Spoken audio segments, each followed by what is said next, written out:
വലിയ വലിയ വീരവാദം പൊട്ടിച്ചവർ ഓരോരുത്തരായി ചാമ്പ്യൻസ് ട്രോഫിയിൽ നിന്നും പുറത്തായിക്കൊണ്ടിരിക്കുന്ന കാഴ്ചയാണ് നമ്മൾ കഴിഞ്ഞ 1-2 ദിവസമായിട്ട് കാണുന്നത് അല്ലേ. ഇന്നലെ ഇപ്പോൾ ഏറ്റവും ലേറ്റസ്റ്റ് ആയിട്ട് പുറത്തായിരിക്കുന്നത് ഇംഗ്ലണ്ടാണ്. ഇംഗ്ലണ്ടിൻ്റെ ഓപ്പണർ ബെൻ ഡക്കറ്റ് ആൾ കിടലം പയറൊക്കെ തന്നെയാണ്. പക്ഷേ ഈ അഹങ്കാരവും വെല്ലുവിളിയും വിടുവായത്തിലൊക്കെ കൂടുമ്പോഴേ അത് അവർ അന്ന് എവിടെ എത്തുന്നില്ല.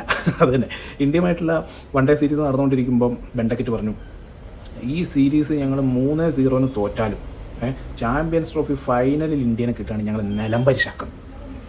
ഇന്നലെ അഫ്ഗാനിസ്ഥാനോട് തോറ്റ് ഇംഗ്ലണ്ട് ചാമ്പ്യൻസ് ട്രോഫിയിൽ നിന്ന് പുറത്തായിരിക്കുകയാണ്.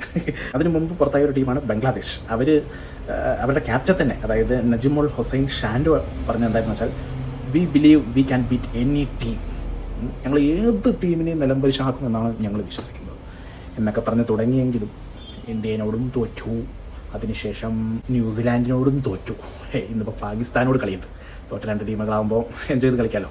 പാകിസ്ഥാനും ഒട്ടും മോശമല്ലായിരുന്നു. അവരുടെ ഹെഡ് കോച്ചായ ഹക്കീം ജാവേദ് പറഞ്ഞത്, we are going to surprise ഇന്ത്യനെ ഞങ്ങൾ സർപ്രൈസ് ആക്കുമെന്നാണ്. വല്ലാത്തൊരു സർപ്രൈസ് ആയിപ്പോയി. ഇന്ത്യനോട് മാത്രമല്ല ന്യൂസിലാൻഡിനോടും സർപ്രൈസ് കാണിച്ചതുകൊണ്ട് സ്വന്തം നാട്ടിൽ നടക്കുന്ന ചാമ്പ്യൻസ് ട്രോഫിയിൽ നിന്നും ആദ്യം പുറത്തായ ടീം പാകിസ്ഥാൻ തന്നെ.